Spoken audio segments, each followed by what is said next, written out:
I'm at my apartment, but supposed to go for a doctor's appointment today. And technically, from what I understand, from one of my assessments, supposed to have the services actually are supposed to be able to help me get to my medical appointments and things like that, which never does happen lately because everything is being done out of despite, in my opinions, towards us as a family as we advocate for what's needed for our children or whatnot.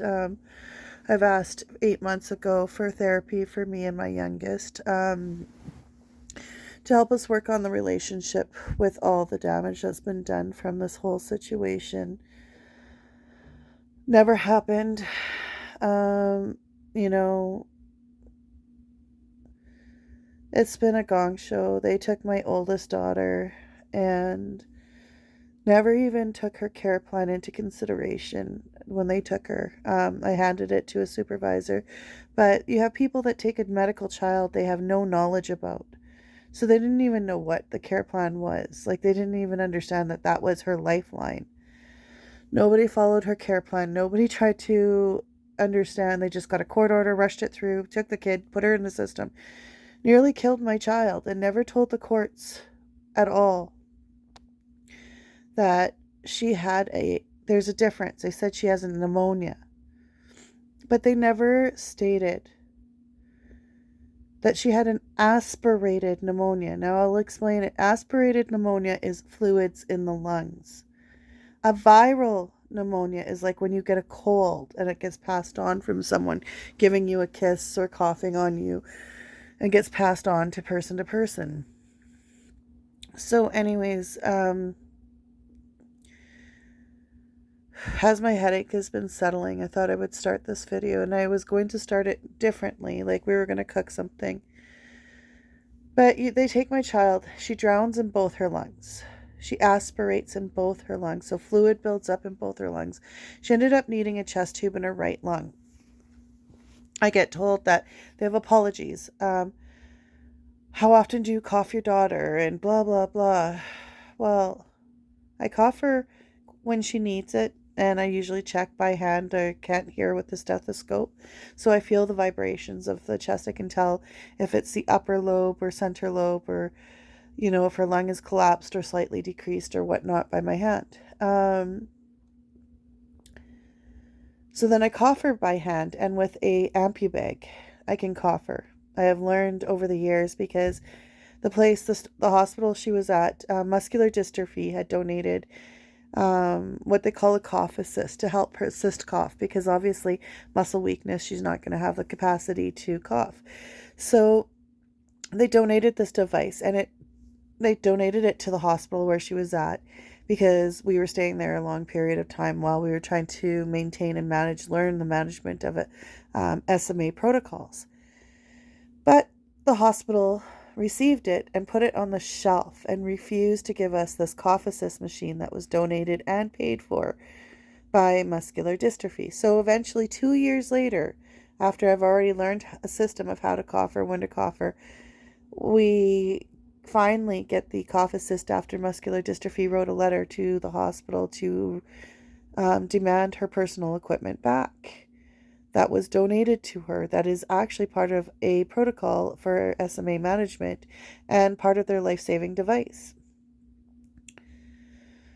Anyways, it got turned into the pulmonologist apologizing to me. I'm sorry, we didn't know we needed to cough her. I'm sorry that when do you cough her? How frequently? When do you know to cough her? So then there was a positional leak, and that was the other thing too. While in there, they very well know this debate. We've had this debate with the hospital for very, very many years, and they went and cuff-traked my child without our parental consent and did the procedure anyways.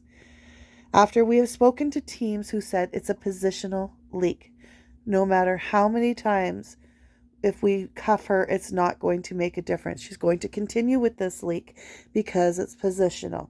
And if we cuff her with the cuff, it will actually increase the size of the hole, making it bigger, where she'll still create the leak, and then it can create a bigger leak, which means we will have to continuously upsize the trach And if we have to do that, that can end up touching her heart or affecting her heart eventually, which is a reason why we decided to deal with a positional leak.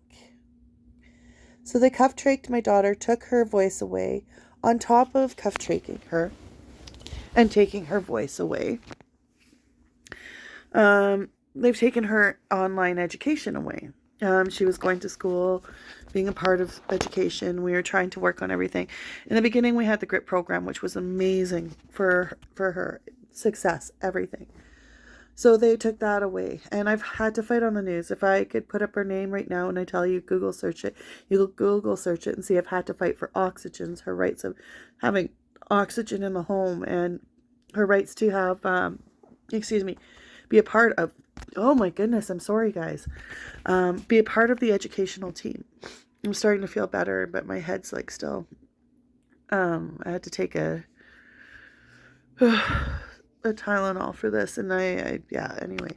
But so this is what I'm saying. Then I speak up on the fact that you guys, Hugo actually noticed it, that they transported our daughter with a non-portable suction machine. Sorry, you externally plug it in.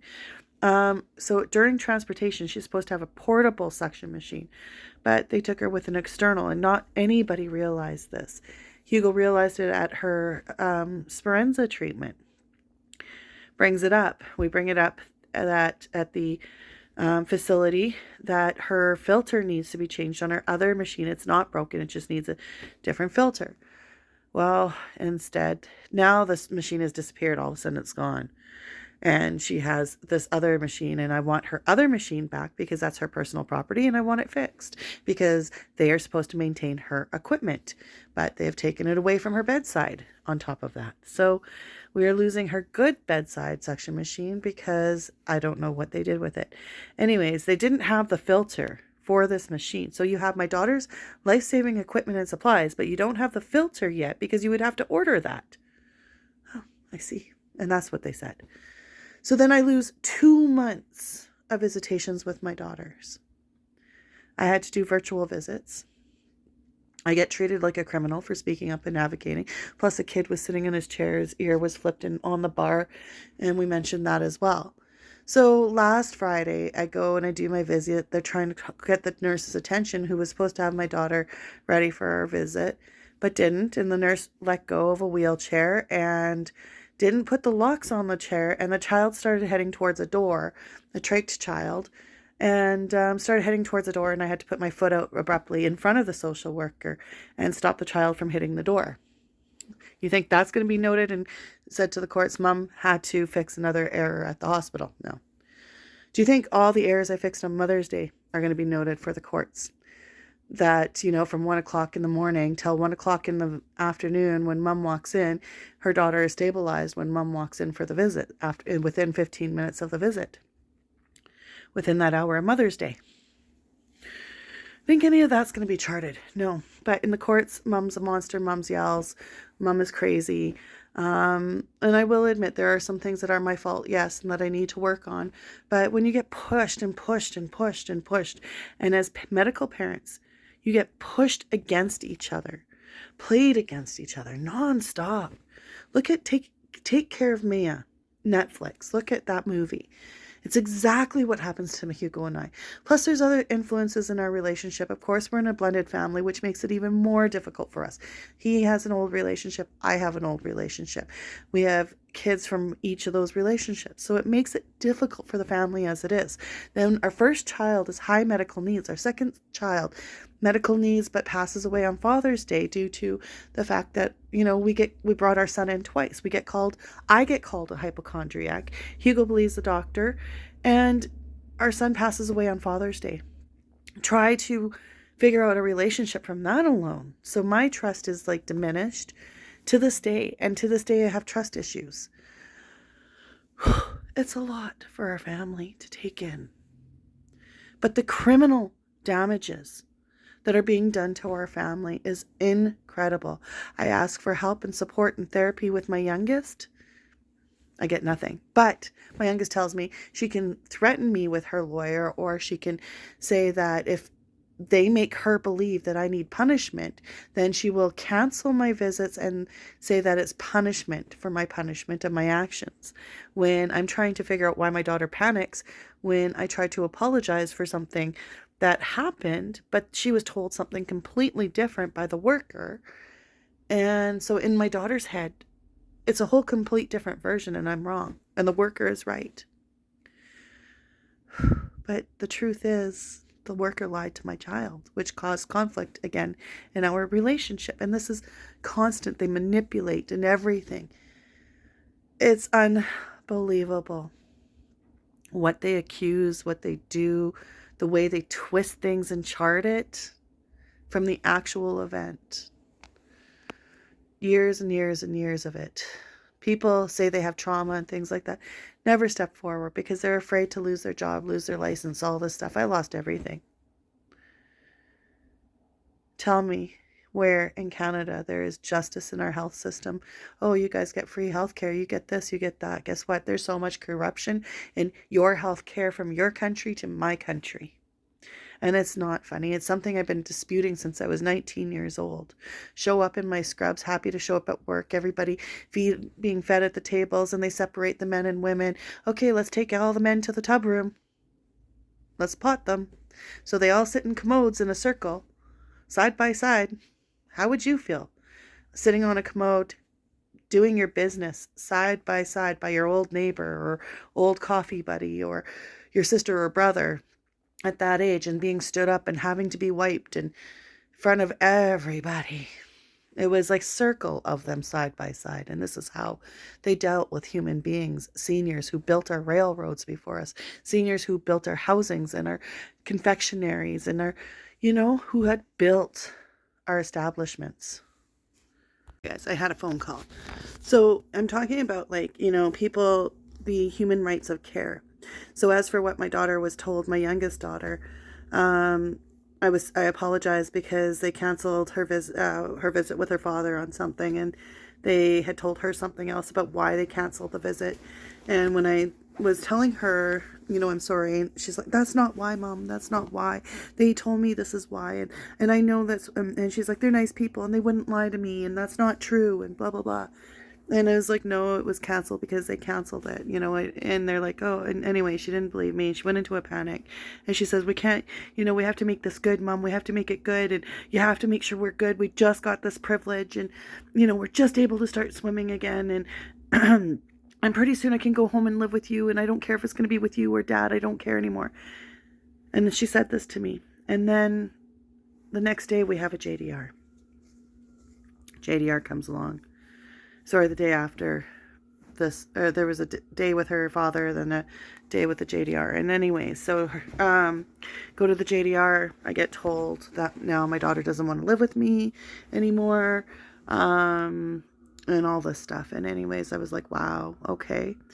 The manipulation from them is not even funny. 9 months into everything, took them 8 months, and I kept asking, can we please go to Savita Housing so we can get an application going, blah blah blah, because I think something's wrong. I don't know if I did something right. Never getting any help. 8 months, just neglected and ignored. Finally I go get in, and see the guy. It took us 15 minutes of waiting, 5 minutes of talking to the guy. They boosted my points, and next thing you know, by the following Monday, I had an apartment. Just like that. 8 months of waiting. Finally get everything on the go, and it's just gong show after gong show, exhaustion after exhaustion. And the only thing that they can do is tell the courts that we're nasty, but they can't say, look, we didn't realize we took the wrong suction machine. We were transporting the child. We made that error. We made a medical error because we didn't know this child's medical needs. So basically, in all reality, they're misleading the courts with my child's medical knowledge of needs, stating that they're going to rely solely on the professionals that are never in my home or that never wanted to fight for my child's life, and that I had to fight hospital ethics against in order for my child to have the rights of her life. and the needs of her life, because I was told she's only a number and they focus on mainly heart and cancer. Although we all donate to the children's hospitals, and we think it goes to all the children. And it's been noted or said even in their commercials, we help all kinds of sick kids from all over. And we bring doctors from all over the world to help all kinds of sick kids. No, they don't. It's a lot of discrimination, actually, especially in the genetic wards. And I get that there's a big number of cancer and big number because heart and cancer get great large numbers of donations all the time. So every time I buy a t-shirt or anything like that, my donations all these years have gone mainly to their focus, and my daughter's just a number. Pressured and forced to try to abort my third child, then my fourth, who was healthy, because I tore the mucous membrane and placenta, and I had internal bleeding. It's unbelievable what the system will put a family through. What we have to watch. I've watched a mother come running down the hall while I'm walking to my own child in the hospital, going to do her care and maintenance. And this mother comes crying, begging me to listen to her because nobody's listening to her. She says, look at this rash is growing on my child. Something's wrong. And I know, look at my child. And she starts explaining her child's starting to swell and all this stuff. And finally I start getting hospital attention and staff, and I finally start talking to them, and I start explaining to them, look at this child, look what this mom's concerns is. And it took me to be really loud. I went from one person to the next, and I kept going, and finally we found out that this child had to be rushed to PICU. Within about 15 minutes, this child was rushed to PICU. It was found that they had crossed antibiotics, and this child ended up with Stevens-Johnson syndrome, which 10% of adults will survive. 10% of adults. She was 2. 10% of adults survive. This little girl was in a burn unit in PICU because she had to be treated like a burn victim eventually. Body swelled. Her tongue was black. I could barely stand in the room, but I did because I'm like, I can't imagine what was going on with that mother's heart. I told that mom, you got to feel strong. You have to let that child feel every ounce of your strength and positivity at this moment. She did. That girl survived. 10% of adults survive. That little girl, by chance, survived. It was really hard to see her skin peeling. She was swollen. It was hard. It's not the only errors. I can go on about everything, list after list after list, going to the Grey Nuns myself and go in with a thunderclap headache for August 6th, but being told it's a simple migraine, go home. Go home. I come back to the hospital 4 days later, August 10th, 2020. This nurse tells me to stop crying and stop complaining and stop yelling. It's a simple migraine. It was a brain bleed. Can you imagine what went on in my head on the way to the hospital? I'm crazy, and they're going to lock me up. I'm insane. How can I not tolerate pain? I'm a big baby, just like they said. This is insane. I'm going to get locked up because I can't tolerate a migraine.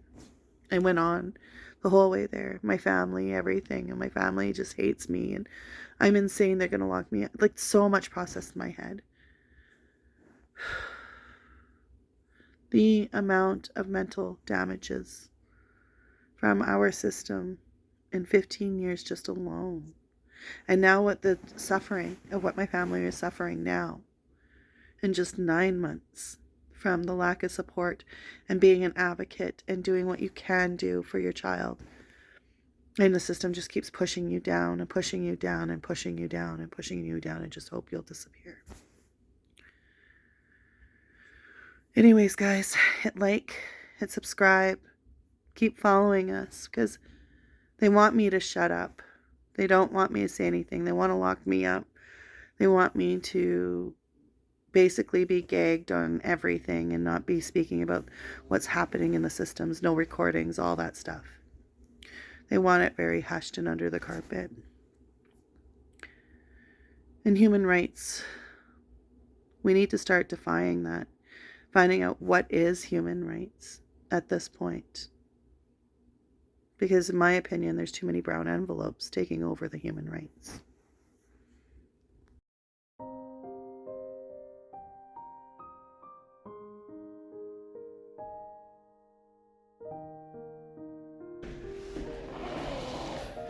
Is my chicken Nana?